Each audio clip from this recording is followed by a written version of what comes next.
So, some of you know, I'm somewhat familiar with the acros duo, partner acrobatics, sort of a subdivision of the acrobatics genre, if you want to call it that. My first partner and I were kind of thrown together, if you can call it that. I just almost said drafted.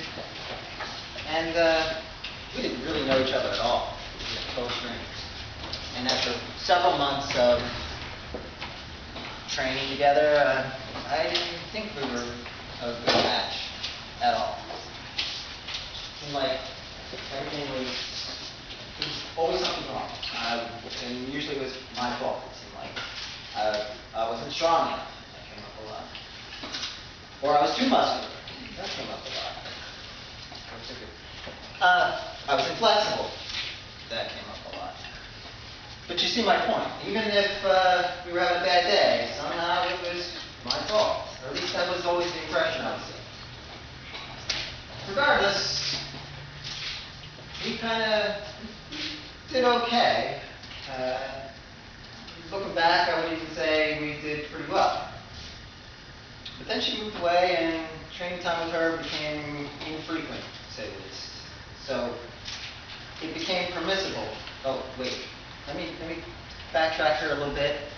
No one really tells you that when you partner up with someone, that's it. It's like a monogamous relationship. You know, you partner up with no one else. That's it. Forever. Duo, you and her. Or you and he, as the case may be. But because she moved away, it became permissible for me to use a partner to train with, someone else. I knew a girl coming back from LA, and I'd taken a class with her before, and I knew she was comfortable with me, and I was comfortable with her. I figured, all right, well, she's coming back, what the hell, why not?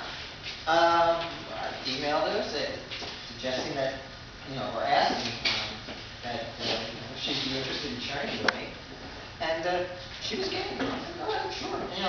There's one caveat. She was going to be moving away in 6 months to New York, and she was going to be training there. She had her own ideas, I suppose. And at that point, I didn't care. What the hell? Why not? And then we started training together.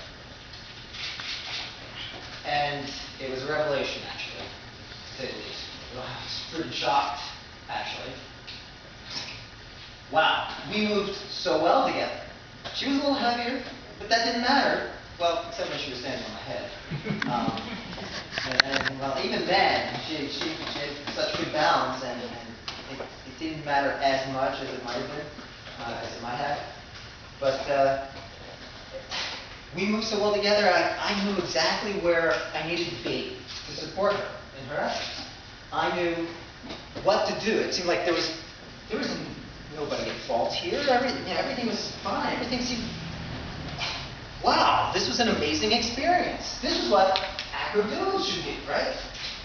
Two people working in concert together to achieve some goal. And I started to see possibilities. I was thinking to myself, wow, we could probably do something great here.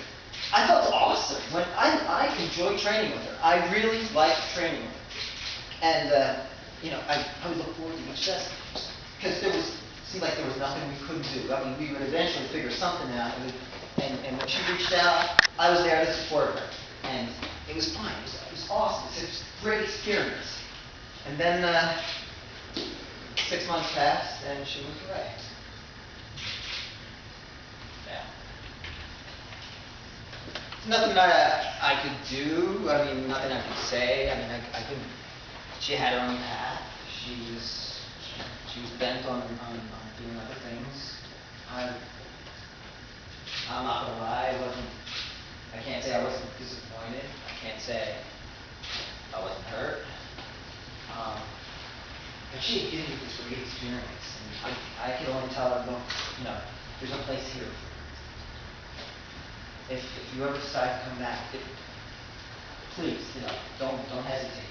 There's always going to be some place here for you.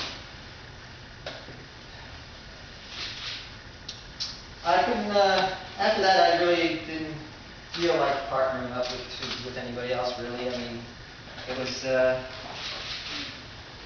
wasn't even been sure if the active duty thing was for me at that point. I've had various partners, there were various people that, well, they weren't even partners really, they were weights. You know, something to support my training, you know, I picked them up, I put them down. I supported them here, I supported them there, you know, that's what, they were a workout. And, you know, that's really what it boiled down to at that point. After such a great experience and such disappointment, I really didn't think the active leader thing was for me. I wasn't ready to bond with anybody else like that. I didn't want to be vulnerable.